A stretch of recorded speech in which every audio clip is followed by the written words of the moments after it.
پریشانی کے عالم میں مشورہ دوں گا کہ خدا را آپ بھی قدرت کے سامنے، آفات کے سامنے سیلفی لینے کے چکر میں اندر نہ جائیں، لیکن اس وقت یہ موقع نہیں ہے. اس وقت اس خاندان کی جگہ اپنے آپ کو رکھیں، وہ خاندان ڈسکا کا یا مردان کا جس کے بچے، خواتین، بزرگ، جوان، ان کی نظروں کے سامنے وہ ویڈیو انہیں ساری عمر ہانٹ کرے گی. وہ ویڈیو دیکھ کر وہ اس ریاست سے، اس حکومت سے، علی امین گنڈا پور سے سوال پوچھیں گے کہ یوں میری آنکھوں کے سامنے اس ویڈیو کے اندر لوگ سرک رہے ہیں، بہہ رہے ہیں، ایک دوسرے کو معلوم ہے کہ اگلی باری اس کی ہے، ایک دوسرے کو روکنے کی کوشش کی جا رہی ہے لیکن بے بس ہے. کہاں تھا گنڈا پور؟ کہاں تھی گنڈا پور کی حکومت؟ کہاں تھا گنڈا پور کا پی ڈی ایم اے؟ کہاں تھی گنڈا پور کی ڈسٹرکٹ ایڈمنسٹریشن؟ کہاں تھا محکمہ انہار؟ یہاں اسی موقع پر اگر یہ گنڈا پور صاحب کے کسی سیاستدان کے، کسی بیوروکریٹ کے، کسی عسکری حکام کے، کسی جج کے بچے ہوتے اور وہ یہاں پھنسے ہوتے تو کیا انہیں ایسے بہنے دیا جاتا؟ کیا تب ہیلی کاپٹر نہ آتا؟ کیا تب ریسکیو مشینریاں نہ آتی؟ کیا تب تمام صوبائی محکمے اکٹھے ہو کے نہ پہنچ جاتے؟ اور سنیے مجھ سے، مجھے ڈاکٹر محبوب نے بتایا کہ صرف 3 کلومیٹر کی دوری پر، اس مقام سے 3 کلومیٹر کی دوری پر ریسکیو کا آفس ہے، ریسکیو کا ادارہ ہے. 5 منٹ لگ جاتے اسے، 10 منٹ لگ جاتے. آگے سنیے، ڈاکٹر محبوب جو وہاں صحافی ہیں انہوں نے بتایا کہ دریائے سوات کے اندر غیر قانونی مائننگ ہو رہی ہے، ریت نکالی جاتی ہے، کرشنگ کی جاتی ہے، گہرے کھڈے اور کنویں بن چکے ہیں. تو یہ غیر قانونی کام کون ہونے دے رہا ہے اور اس کا نقصان کیا ہوتا ہے؟ جب سیلاب آئے اور ریسکیو ادارے اندر جانا چاہیں تو کنویں ہیں، شہری اندر چلے جائیں تو پھنس جاتے ہیں. اس کا ذمہ دار کون ہے؟ اس کا حساب کیا آپ نے عدالت سے لینا ہے؟ یہ حکومت کی ذمہ داری نہیں ہے. ڈاکٹر محبوب نے مجھے مزید بتایا کہ انتظامیہ کی غفلت ہے، سیلاب الرٹ نہیں جاری کیا گیا، مقامی افراد کی غفلت ہے. ہوا کیا؟ وہ کہتے ہیں یہاں ہر شام، ہر صبح ہزاروں افراد آتے ہیں پکنک منانے، کیونکہ یہاں پہ ہوٹلز ہیں، فوڈ اسٹریٹ ہے. 144 دفعہ کا نفاذ ڈی سی نے تو کہا میں نے کر دیا، لیکن عملی طور پر یہاں پہ 144 کا نفاذ نہیں تھا. اگر ہوتا تو یہ ہوٹل کیوں کھلے ہوتے؟ اگر ہوتا تو یہ لوگ وہاں تک کیسے پہنچے ہوتے؟ اچھا، وہ کہتے ہیں جی 3 نہریں ہیں آس پاس جو دریائے سوات میں یہاں آ کے گرتی ہیں. ان نہروں میں جب پانی کی سطح بلند ہوئی، ظاہر بات ہے ریلے کی صورت میں آیا نا، پہلے تو پانی وہاں بہت نارمل تھا، اس لیے لوگ اندر چلے گئے، سوچا کہ یہاں پہ کچھ نہیں ہے. تو وہ جب نہروں سے پانی نکلا دور کے علاقوں سے، بحرین سے، مدین سے یا دیگر علاقوں سے، وہ پانی یہاں تک آیا تو وہ 10 سیکنڈ میں تو نہیں آیا، اس کو وقت لگا ہوگا یہاں ٹریول کرنے میں پانی کو. تو جب وہاں سے ان علاقوں سے جو چھوٹے موٹے نالے یا نہریں یہاں دریا تک پہنچتی ہیں، ان میں جب پانی کی سطح بلند ہوئی تو وہ دریائے سوات کی جانب وہ چل پڑی. تو تب وہاں پہ موجود جو محکمے تھے، وہاں پہ موجود جو ضلع انتظامیہ تھی، انہوں نے کسی کو خبر نہیں کی کہ دریائے سوات کے آس پاس رہنے والے الارمڈ ہو جائیں. انتظامیہ جو ہے اس علاقے کی خاصہ خیلہ کی، اس کو نہیں بتایا کہ یہاں پانی کا ریلا آ رہا ہے. اگر نہیں بتایا تو مجرم کون ہے؟ اور آپ تازہ خبر سنیں، ترجمان جو ہیں کے پی حکومت کے، انہوں نے کہا جی ڈی سی معطل کر دیا، اے سی معطل کر دیا. وہ بھائی ڈی سی اے سی کیوں معطل ہوتے ہیں؟ آپ لوگ کیوں نہیں ہوتے؟ یہی کام پنجاب حکومت کیا کرتی تھی شہباز صاحب کے دور میں. شہباز شریف کی حکومت یہاں ہوا کرتی تھی تو کیا ہوتا تھا؟ وہ واقعہ پیش آتا تھا، ڈی سی معطل، اے سی معطل، ایس پی معطل، فلاں معطل. اس سے کیا ہوتا ہے؟ اس سے یہ جانیں واپس آ جائیں گی؟ نہیں آئیں گی.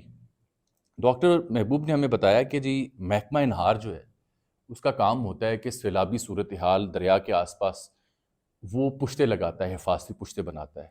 لیکن یہ کام موسم سرما میں ہوتا ہے اصولی طور پر، کہ جب پانی کم ہوتا ہے نا جی، موسم سرما میں ظاہر بات ہے برف نہیں پگھلتی، دریا میں پانی نہیں آتا، تو موسم سرما میں حفاظتی پشتے باندھے جاتے ہیں دریا کے آس پاس تاکہ سیلابی ریلے سے نقصان نہ ہو آس پاس کی آبادیوں کو. تو یہ کام کے پی میں موسم سرما میں کرنے کی بجائے یہ جو وقت جو سیزن آتا ہے گرمی کا، اس میں 1-2 ماہ پہلے کر دیا جاتا ہے اور اس میں بتایا جاتا ہے 70-80% ہم نے کام کیا تھا، اچانک سیلاب آ گیا. تو یہ کون پوچھے گا؟ محکمہ انہار کی ذمہ جو کارکردگی ہے اس کو کون جج کرے گا؟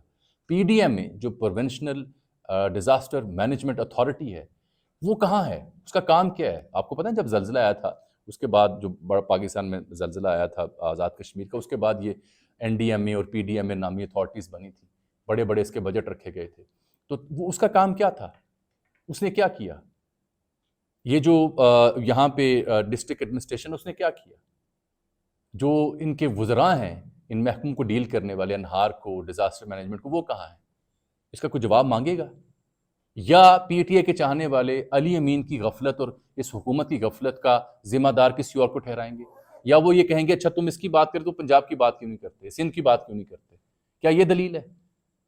کیا یہ دلیل سے ہم یہ 18 زندگیاں واپس لا سکیں گے؟ بالکل نہیں لا سکیں گے۔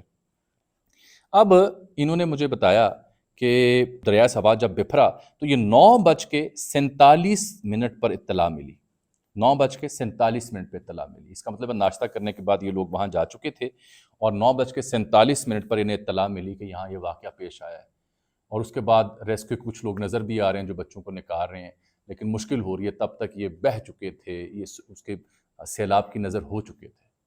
اب آپ مجھے صرف ایک بات کا جواب دیجئے کامنٹ میں، وہ یہ ہے کہ یہ جو اہل خانہ ہے، جو خاندان ہے، جو سارا کا سارا اس کی نظر ہوا ہے، ان کے جو چاہنے والے، ان کے عزیز، ان کے بچے جو بھی باقی بچ گئے، وہ ساری عمر کیا سوال پوچھیں گے؟ ساری عمر اس ویڈیو سے انہیں کیسے ہانٹ ہوں گے؟ اور کیا صرف ڈی سی کو معطل کر کے، اے سی کو معطل کر کے ان کا مداوع ہو سکتا ہے؟ اور 55 کروڑ روپیہ صرف رکھا ہوا ہے سیر و سیاحت کی فروغ کے لیے۔ اسی علی امین گنڈا پور سرکار نے جب لاہور آنا ہوتا تھا جلسے کے لیے یا کہیں اور آنا ہوتا تھا تو کیا گاڑیاں قافلے نہیں آتے تھے 40-40 50-50؟ تب گاڑیاں کیسے نکل آتی تھیں؟ ہیلی کاپٹر ہر صوبے میں موجود ہیں، چاہے فوج کے پاس ہوں، رینجرز کے پاس ہوں یا کسی اور ادارے کے پاس ہوں، موجود ہیں۔ وہ کیوں نہ نکلا؟ کیا یہاں علی امین گنڈا پور یا کسی اور اہم شخصیت کے لوگ ہوتے تو انہیں ریسکیو یوں کیا جاتا؟ انہیں بہنے دیا جاتا؟ بالکل نہ ہوتا۔ یہ نوحہ ہے میرے ملک کا، چاہے وہ یہاں کی حکومت ہے، وہاں کی حکومت ہے۔ یہ مجھے آج یقین جانے میری زندگی کا ان دنوں مشکل ترین ویلاگ ہے، میرے پاس لفظ نہیں ہے، میں کیسے آپ کیا ڈیٹیل دوں آپ کو، کیا بتاؤں کہ آخری لمحات میں انہوں نے کیا گفتگو کی آپس میں، سنسنی پھیلاؤں، کیا بتاؤں کہ چیخو پکار تھی، کیا بتاؤں وہاں پہ کہ بے بسی تھی، کیا بتاؤں میں آپ کو؟ دفاع کروں علی امین گنڈا پور کا، کے پی حکومت کا دفاع کروں کہ بہت اچھی حکومت ہے، دھاندلی ہوئی ہے اس لیے وہ اچھا پرفارم نہیں کر پا رہے، 2/3 اکثریت ان کے پاس وہاں موجود ہے، کیا بتاؤں کہ اسٹیبلشمنٹ نے روکا تھا علی امین گنڈا پور کو کہ ان لوگوں کو ریسکیو نہیں کرنا؟ کون سی سنسنی میں آپ کو سناؤں جس کی وجہ سے آپ اس ویڈیو کے اصل مدعے کے اوپر غور کریں گے؟ بتائیے مجھے۔ بدبختی ہے ہم سب کی، کیوں نہ اللہ ناراض ہو، کیوں نہ فطرت ناراض ہو، کیوں نہ قدرت ناراض ہو؟ انسان اور حکمران جب خود غور نہیں کریں گے تو پھر یہ سب کچھ ہوگا۔ 2022 میں واقعہ پیش آیا تھا، اس کے بعد کچھ ایسی میز لیے جانے چاہیے تھے کہ آئندہ دوبارہ لوگ دریا میں نہ پھنسیں، اور پھنسیں تو اس کو ریسکیو کیسے کرنا۔ پوچھیں جا کے سوات کے ریسکیو آپریشن کرنے والوں سے کہ انہیں اطلاع کب ملی، وہ کیوں تاخیر سے پہنچے، اور انہیں دقت کیا ہوتی ہے جب سیلاب آتا ہے۔ یہ جو کرشنگ مافیا ہے جو ریت نکالتا ہے، اس کو اجازت کس نے دی ہوئی ہے؟ دریا میں گہرے کنویں کس نے بنائے ہوئے ہیں؟ مقامی ہوٹلز کو کس نے اجازت دی کہ وہ دفعہ 144 کے باوجود وہاں آپریٹ کریں؟ اس سوال کا جواب آپ نے کسی اور سے لینا ہے یا علی امین گنڈا پور سے لینا ہے؟ فی الحال یہ ویڈیو میرے جھلکیوں میں ہے، ذہن میں ہے، اس کو میں نکالنے سے اپنے ذہن سے قاصر ہوں۔ ان اہل خانہ کے لیے بہت ہی محبت، بہت ہی صبر، بہت ہی دعا، لیکن ایک گزارش، ان حکومتوں نے آپ کا بھلا نہیں کرنا۔ آپ اگر سیر و سیاحت کے شوقین ہیں تو یہ میرے ہاتھ جوڑے ہوئے ہیں، مہربانی کریں، دریاؤں کے اندر گھسنے سے انکار کریں، بچوں کو ایسی جگہوں سے دور رکھیں۔ بس آپ نے ایک نظارہ دکھا دیا، یہ کافی ہے۔ کھلی فضا میں آپ سانس لے رہے ہیں، بہت اللہ کا کرم ہے، بہت نعمت ہے، معاف کیجیے ان چیزوں کو۔ اللہ حافظ۔